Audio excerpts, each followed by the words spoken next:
혹시 이런 분들 계세요? 고기나 생선을 매일 드시지 않는 분들, 먹는 걸 생각만 해도 먹고 싶지 않은 분들, 그리고 그냥 보통 식사도 어느 정도 드시고 나면 금방 배부르고 더부룩하고 트름이 늘고 속은 불편한데 위내시경을 포함한 검사에서는 큰 문제가 없는 분들, 이런 분들 제가 살펴보니까 보통 밥에 국 한두 가지 반찬 정도로만 식사하시는 경우가 많더라고요. 고기를 드시긴 하는데 일주일에 한 번 정도? 두 번? 뭐 이 정도만 드시고요. 근데 이런 경우에 소화불량이 단순히 소화불량으로 끝나는 게 아니라 몸 전체에 영향을 주죠. 기력이 떨어지는 느낌, 그리고 만성 피로, 그리고 신경쇠약, 이런 느낌을 가지게 됩니다. 고기 생각이 안 나는 그 소화불량은 의지나 취향 이런 게 아니라요, 뭔가 몸이 바뀐 거예요. 이게 내가 원래 고기를 싫어하는 체질 이런 게 아니라 변했다는 이야기입니다. 위의 소화 속도, 몸의 자율신경의 조율 능력, 그리고 근육, 이 세 가지가 다 조금씩 안 좋아지면서 문제가 되는 거예요.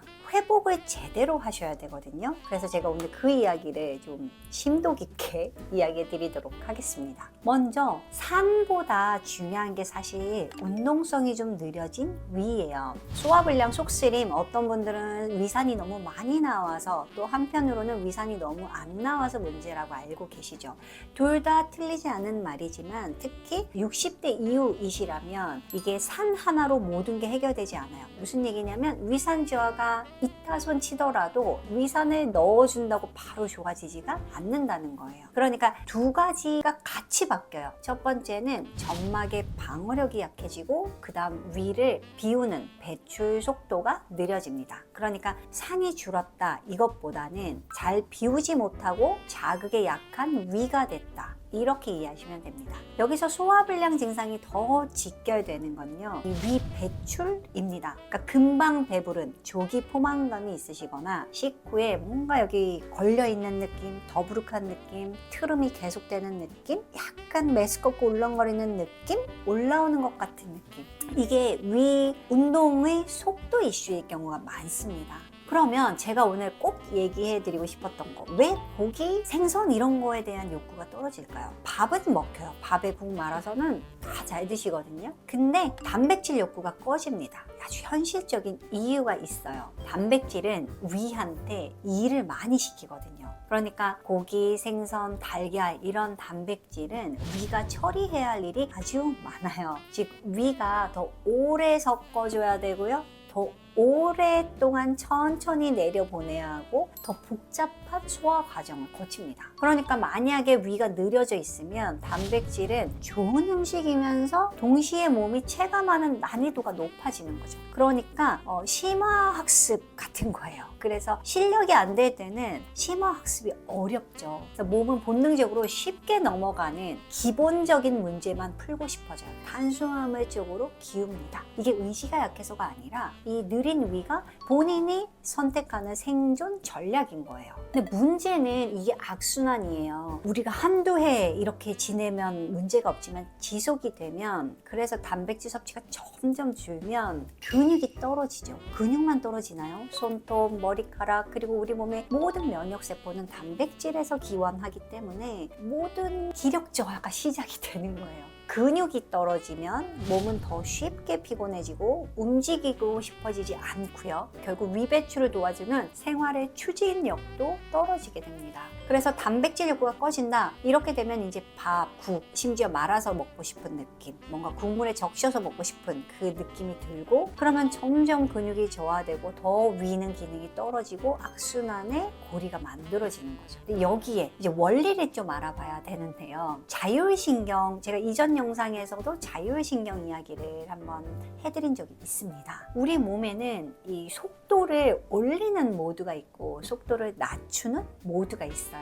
자율신경으로 하면 교감신경과 부교감신경이라고 보통 이야기들을 하시는데, 소화작용이라는 게 원래는 회복 모드에서 잘 됩니다. 근데 문제가요, 이 부교감신경, 회복 모드는 두 종류가 있어요. 안전하게 회복하는 회복 모드가 있고, 아예 반응을 갑자기 줄여서 버텨서 버티기 위한 침체 모드가 있습니다. 이걸 우리가 복축 미주신경, 배축 미주신경 이렇게 이야기하는데요. 일단 제가 만성 소화불량 중에 일부, 그러니까 아예 부교감이 멈춘 상태인 분들, 부교감 침체형이신 분들을 위한 설명을 먼저 좀 드려볼게요. 그러니까 이런 분들은 불안으로 과열되고 긴장되고 이런 거보다 무기력하고 둔하고 느리고 이런 느낌이 훨씬 많습니다. 속쓰림도 막 엄청 크고 막 이런 것도 아니에요. 그냥 묵직하게 불편하고 피곤하면 더 심해지고 먹고 나면 좀 멍해지고 늘어지고 고기 생선은 정말 생각조차 나지 않고 이런 분들이 막 찾아보면 위산이 떨어져 있다. 그래서 베타인이나 위산이 들어있는 걸 많이 챙겨 드시는데 그래도 만족스럽지 않은 결과를 갖는 경우가 있어요.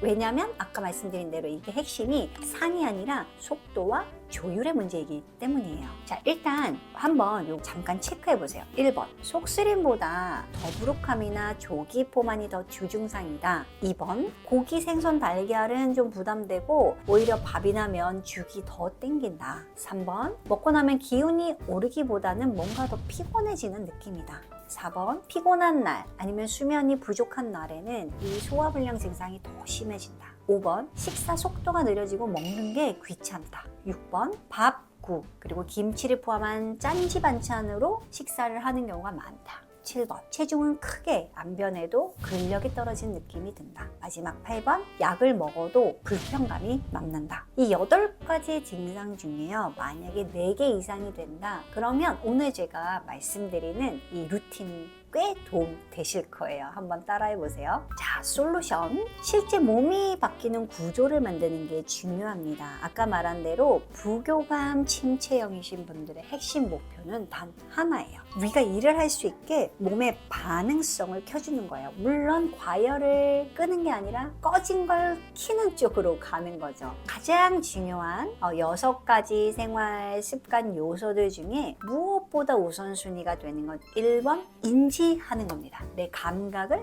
인지하는 것. 나는 소화가 고장난 게 아니라 느린 거다. 이걸 이해하셔야 되는데요. 여러분, 소화 기능은 부전이 없어요. 무슨 이야기냐면 심장은 심부전이 있고요. 간도 간부전이 있고 콩팥도 신부전. 심장, 간, 콩팥은 페일리어라고 하는 부전이 있어요. 근데 너무 신통방통하게 우리 입부터 항문까지는 페일리어, 부전이 없습니다. 그러니까 보통 노화의 직격탄을 받지 않는 장기로 가장 대표적인 게 소화기관이거든요. 근데 문제는 자율신경의 영향을 정말 많이 받아요. 그 자율신경에 영향을 주는 가장 대표적인 게 내 감정과 생각이거든요. 그래서 이거를 좀 바꿔야 도움이 됩니다. 그래서 불편감이 오래 가다 보니까 이 음식 자체를 위협으로 느껴지게 되는 몸의 신호가 만들어지는 분들이 계세요. 그런데 위협으로 인식되는 순간 위의 운동성은 더 느려지죠. 그래서 첫 단계는 이 프레임을 교체하는 거예요. 이 안목. 나는 원래 소화가 안 돼. 이런 말 자체를 하지 않는 거예요. 위가 망가졌어. 이런 게 아니라 나는 오늘 위가 좀 느린 모드야. 속도를 좀 키면 돼. 이런 관점을 항상 생각하고 있으셔야 되고 이렇게 생각이 바뀌어야 식사 전략이 극단적 제한이 아니라 점진적 회복으로 바뀝니다.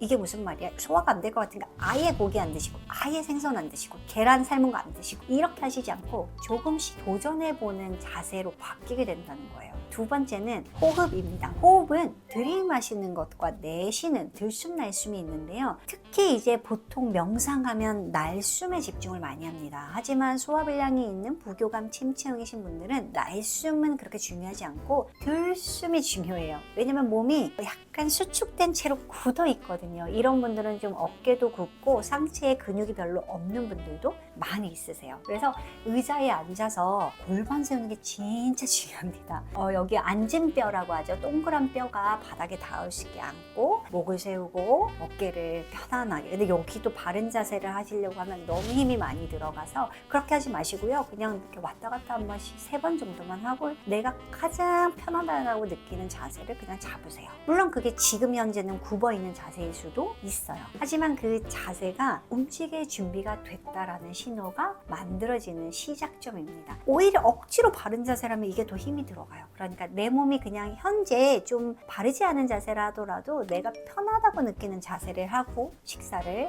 일단 하시는 게 중요합니다. 그럼 그 세 번째 이제 자세 이야기를 할 건데요. 여기서 식사 중에 가장 중요한 규칙 두 가지는 식사 중에 배를 접지 않는 거예요. 이게 무슨 얘기냐? 다리 한쪽을 접어 올려서 드시는 분들 계세요. 구부정해지거든요. 그러면 허리 있는 쪽으로 앉게 돼요. 무릎을 접어 올리는 게 불편한 자세거든요. 그러니까 무릎을 접어 올리거나 어디 기대거나 이러지 않고 아까 말씀드린 것처럼 의자에 앉아서 골반을 세우고 목과 어깨를 편안하게 두시고요. 코로 들숨을 쉴 때 가슴이 아니라 여러분 옆구리와 등 그리고 이 어깨에 공기가 찬다는 느낌으로 숨을 들이마셔 보세요. 그럼 저절로 내가 할 수 있는 범위 내에서 몸이 좀 펴집니다. 그걸 5번만 하시는 거예요. 들숨에 집중하고 같은 속도로 날숨을 내보내는 거예요. 보통 마음을 편안하게 하고 명상을 할 때는 들숨보다 날숨을 훨씬 길게 하라고 배우거든요. 근데 부교감 침체형인 분들은 이렇게 하면 더 기력이 딸려서 비슷한 속도로 하시면 됩니다. 다만 들숨을 들이마실 때 어깨, 등, 옆구리에 공기가 차는 느낌을 가지고 호흡을 해보시는 거. 식후 20분까지도 상체를 좀 세운 자세로 있는 거. 상체 세우시는 거에 이제 들숨을 이용해서 천천히 세우는 걸 유지하시면 되겠죠. 요것만 하셔도 위 입장에서 공간이 넓어져서 훨씬 더 편안함을 느끼실 수 있습니다. 네 번째는 리듬이에요. 소량 그리고 규칙적인 식사가 부교감 침체형의 회복을 만들어요. 아침도 대충 걸으시고 점심 한번 먹고 저녁 약간 먹고 이런 식으로 드시면 위 입장에서 한 번에 일이 많아져요. 공부하는 애들 벼락치기 하는 거랑 똑같거든요. 그래서 갑자기 큰 일을 시키는 구조를 만들지 않는 거. 가능하면 저는 아침도 드시고 세끼 식사 다 하시고 간식도 드시는 걸 추천드려요. 대신 먹는 양을 줄이면 되겠죠. 만약에 아침에 어려우면 점심부터라도 또 한 끼에 이걸 다 먹으려고 하지 마시고 소량을 규칙적으로. 근데 이제 야식은 좀 다음날까지 문제가 될 수 있기 때문에 저녁으로 마무리를 하시되 아침, 점심, 저녁 그리고 그 사이 식간에 간식을 챙기는 거. 간식은 단백질이 많이 들어있는 간식을 챙기는 게 중요합니다. 5번째 이제 식사 얘기를 빼먹을 수 없죠. 근육을 올리는 식사를 해야 합니다. 이분들이 가장 안 좋아지는 경과로 가는 악화 요인, 변곡점이 밥, 국, 짠지 요렇게 드시게 되는 거예요. 그러니까 위가 느려지면 편한 음식만 먹게 되고 단백질이 더 떨어지고 근육이 더 내려가고 위는 더 느려집니다. 그래서 이제 목표가 단백질 반찬이 있어야 돼요. 고기나 생선. 뭐 한 번에 100g, 200g 다 먹기 어렵다면 50g 생선이나 고기 한 토막 정도거든요. 이렇게라도 시작하시고 계란도 매일 3개 정도씩 드시고 계란을 2-3개 드시고 고기나 생선을 합해서 100g 드시고 우유도 2잔 정도. 우유 먹고 속이 불편해? 두유를 드시거나 소화 잘 되는 우유를 드시면 됩니다. 아몬드 브리즈, 오트밀류 이런 거는 단백질 음료가 아닙니다. 그냥 당분이에요. 그래서 부교감 침체형이신 분들이 단백질을 챙긴다고 하면 우유와 두유가 가장 적합하고 그 다음 콩, 두부, 계란 무엇보다 중요한 건 고기, 생선. 사실 다른 거는 얼추 드시는데 고기, 생선 안 드시는 게 가장 빠르게 나빠지게 하고 있거든요. 자, 그럼 가장 쉽게 시작할 수 있는 방법은 단백질 한 덩어리를 고정하는 거예요. 하루 한 끼만이라도 먼저 고정을 해보세요. 달걀 2개, 계란찜이나 에그 스크램블이 제일 만만하죠. 그 다음 두부 한 모, 거기에 절반 정도. 이 두부, 요즘은 연두부도 이렇게 포장해서 팔잖아요. 거기에 올리브유나 간장을 약간 둘러서 드시고 생선이나 고기 중에 한 토막, 고기 한 50g 정도 됩니다. 또 그릭 요거트에 견과류를 간식으로 먹고 이런 걸 뭔가 루틴으로 고정을 하면 물론 질릴 수도 있지만 이분들은 또 이게 막 질려하는 스타일은 아니어서 또 정해지면 그냥 꾸준히 잘 드시더라고요. 그래서 어느 정도 한 달, 2달 정도는 꾸준히 먹어서 어느 정도 올리고 그 다음 또 다른 걸 변경해보고 여기에 이제 여러분들이 견과류나 아보카도, 생선은 돌아가면서 고기도 닭고기, 소고기, 오리고기, 돼지고기 돌아가면서 결국 핵심은 자극을 줄이는 게 아니에요. 작은 자극을 줘서 스며들게 하는 겁니다. 회복 연료를 넣어주는 거예요. 그럼 이제 이 고기 먹고 싶은 마음, 이게 진짜 중요한데요. 여러분들이 고기를 먹고 싶은 마음이 든다. 이러면 이거 회복 신호예요. 고기를 먹으란 말이냐 이런 말로 이제 이해하실 필요는 없고, 작은 회복을 계속 하시다 보면 어느 날 고기가 좀 땡기고요. 그 다음에 차가운 음식도 꽤 먹고 편해요. 이러면 내가 좀 몸이 좋아졌구나 이렇게 느끼시면 됩니다. 그래서 이거 먹으면 내가 소화 잘 될까? 아플 텐데 이런 마음이 들 때 너무 그걸로 스트레스 받지 마시고 정말 한 티스푼이라도 도전을 해보세요. 그게 영업 노화의 시작점이 될 수 있습니다. 마지막 움직임, 운동을 얘기하지 않을 수가 없는데요. 부교감 침체형인 분들은 너무 또 과격한 운동을 하면 또 몸져 누우세요. 그래서 걷기와 약간의 근력 운동이 치료가 된다는 걸 이해하시면 됩니다. 그러니까 열심히 하는 게 오히려 몸이 더 꺼져요. 그래서 전략은 식후 딱 10분 정도만 걸으시고요. 주 2회 10분짜리 근력 운동, 뭐 스쿼트나 런지 이런 것들, 벽에다 대고 푸시업 하는 거 간단히 15번이 한 세트면 한 2-3세트 정도, 아주 간단히 조금씩 올리는 거예요. 그러니까 지금 이해하실 게, 고기가 먹고 싶지 않은 마음이 있으면서 소화가 안 되는 분들은 내 몸이 과열되어 있는 게 아니라 너무 꺼져 있는 거다, 침체되어 있는 거다. 그래서 고기 생각이 안 나는 게 의지 문제나 취향 문제가 아니다. 위의 배출 속도가 느려지고 조육, 그러니까 잔류신경이 침체형이 되면서 거기다가 근력까지 떨어지는 근감소가 되면서 악화되고 있다. 그래서 이걸 이겨내기 위해서 가장 먼저 중요한 거는 생각. 나는 원래 소화가 안 되는 사람이야, 이런 생각이 아니고 요즘 내 위가 느려졌네, 이 위를 살살 달래줘야겠다. 그 다음 호흡, 들숨으로 채우시고요. 자세를 좀 펴고 식사를 하셔야 되고, 그리고 아주 애기한테 먹이듯이 단백질을 조금씩 늘려나가는 거, 이게 중요해요. 7일 정도만 한번 해보세요. 조금씩 달라질 수 있거든요. 제가 다음 영상에서도 뭔가 조금 더 자세한 루틴으로 한번 설명을 드려볼게요. 그때까지 여러분들 스스로 먹어볼 수 있는 걸 먹어보세요.